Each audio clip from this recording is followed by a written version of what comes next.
Look at all that snow. What is up, guys? Grant back at it again with another video. Today is another 500 video. That means we are going to be dealing with my car Giulia, the Fiat 500 Abarth. And what we're going to be doing today is we are going to be showcasing it in the snow, or at least discussing how it drives in the snow. I know this is a big question whenever people are trying to buy these cars, especially if you live more in a state where you do get a decent amount of snow. People always ask, well, they're a light front wheel drive car, do they handle well in the snow? Do you need snow tires? And is it generally a good car to drive in the snow? Today I'm going to be answering all those questions. We're going to go outside, I'm going to find a parking lot with snow, do some demonstrations. Not so sure about the demonstrations, depending on what parking lot I find. I just want to show you that it can handle in the snow and that it is actually a pretty decent tank in the snow. So without further ado, let's get right into the video.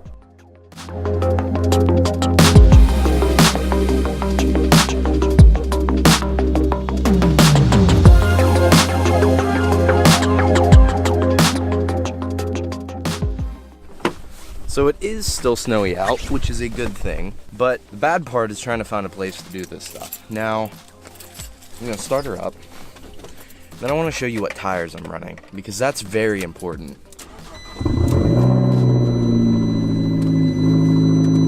Alright. Tires I'm running are a set of Nexen all seasons. Because I'm not used to getting snow right here where I live. It's been a very, very mild winter. So what that means is I haven't had a lot of experience in the snow with this car. I've had experience with front wheel drive cars before, but this is the first one where it is manual. The only other car I've messed around with in the snow that was front wheel drive was a 1996 Honda Accord with the 4-speed automatic. So I really don't have that much experience with this car per se, but with the few times I've had to drive in the snow, she's done pretty well for having all-season tires. Now, biggest thing I want to mention, if you're driving in the snow, or you live in a place that gets a lot of snow, have a set of winter tires. Even if it's all-wheel drive, winter tires will save your butt every single time. The reason why I went with all seasons is because, one, I'm a poor broke college student and don't have the type of money to have both a set of a set of summer and winter tires, as well as a set of summer and winter wheels. Plus, it really wasn't snowing that much up here for me to have the need for winter tires. If it was snowing all the time, I could see it.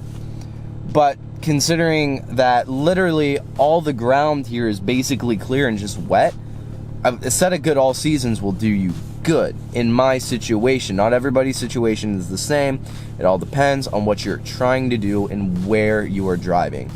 Now I'm gonna go drive around and try to find a spot to, you know, showcase the tires, at least trying to get grip in snow. So let's go find a spot. Now I did find a spot in the shade here, and I'm gonna set you guys up, and I just want to show you how this reacts with this little bit of snow. Now, as you can see, there's already a bit of a cake going up on around the wheels. Let me show you the rear ones here. So we do have snow on the tires already. She got in here. Now, the biggest issue with tires and everything in the snow is getting a start. So I just want to showcase that real quick. So let me set you up and we'll get ready. Alright, now I'm gonna have to do a mic portion on this because obviously the car is running. The biggest things to note with this clip are just the tires, honestly.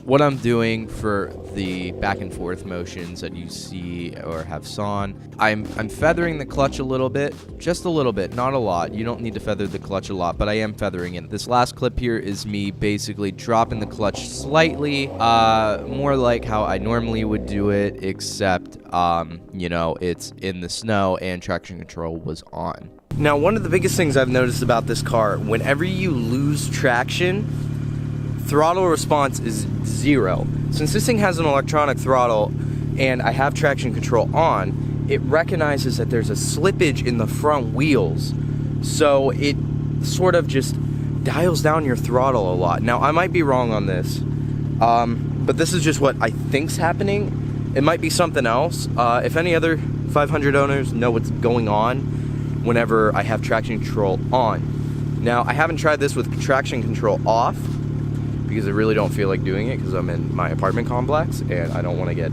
kicked out. But if you're light on the throttle, you feather the clutch a little bit, you can get a good start in this with all season tires. Now, this snow right now is pretty sticky.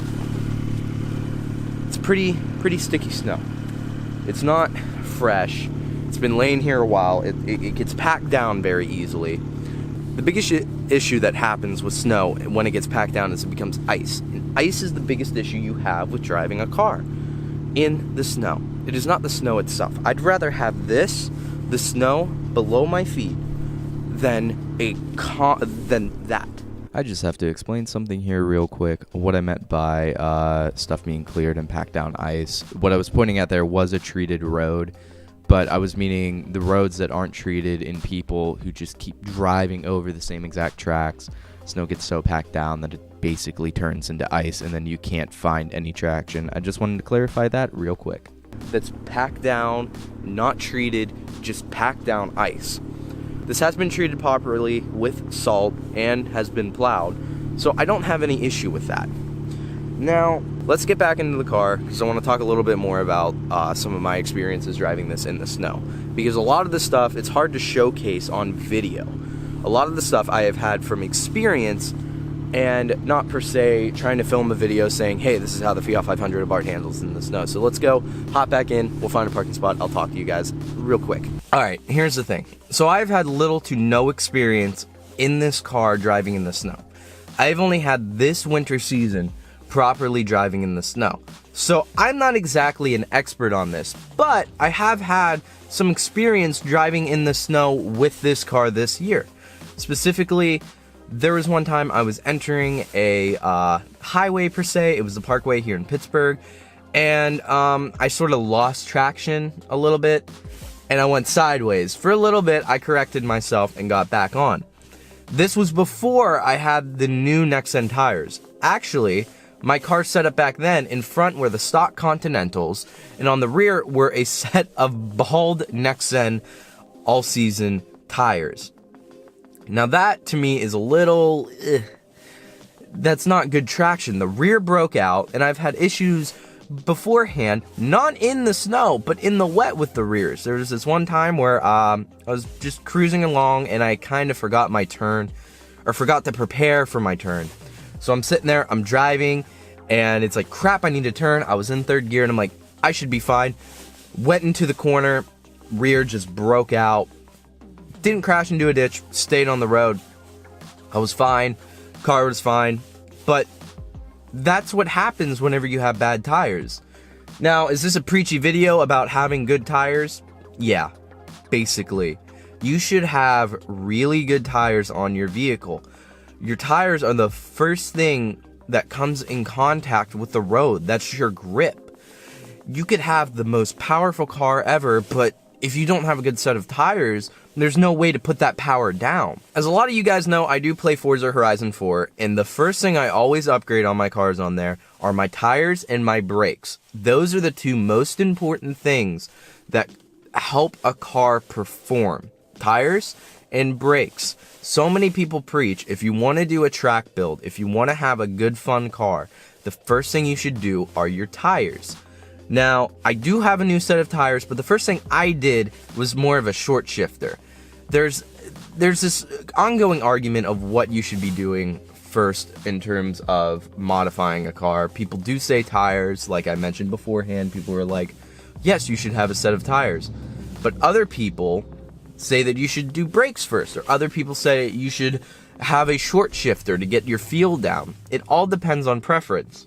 But here's the thing. Don't go for big power upgrades until you go for the necessities. Tires are a necessity. Braking is a very important necessity when it comes to track builds. These are the things that make a car good. And the best way you can handle in winter is having a good set of tires. It's the biggest thing that can help in terms of, am I going to crash going home from work in this snowstorm, or am I going to be fine? I hope you guys enjoyed this video. I know it's not a very long one. I wanted it to be a little bit longer, but there wasn't much to talk about other than just get good tires, or get snow tires, as a matter of fact. The verdict is Fiat 500 Abarth does handle in snow, but it handles like a tank if you have winter tires. I have all seasons, so I'm not exactly the best spokesperson for it, but yet again, I am living with all season tires, and a lot of people don't want to buy winter tires for their Fiat 500 Abarth. They just want to stick with all seasons, and I'm here to say that you can make it. You can make it. It's recommended you have winter, but if you don't get a lot of snow and the roads get plowed and treated very quickly, you don't really need winter tires, at least where I'm at. Again, it is a situational thing. It is not dependent on what car you own, and it's more dependent on where you live. Anyways, I hope you guys enjoyed this video. Part 2 of the Deep Creek vlog is being worked on right now. It'll be out. It'll be awesome. It'll be pretty cool. It's a different video than the first Deep Creek vlog. The first one was more of a vlog, traditional vlog style. The second one is more of a, we went to museums, here's what we saw. So I hope you guys stay tuned for that. I have more videos about Julia, about automotive photography. Planning on going to both World of Wheels February 9th and the International Auto Show, which is the weekend after. I will be there both the Saturday for World of Wheels and the Saturday for the Pittsburgh International Auto Show. If anyone wants to hang out, get some photos, I'll be there. I'll be doing a video both days. Both are going to be vlogs, so it's going to be fun. Anyways, I hope you guys enjoyed the video. We'll see you in the next one.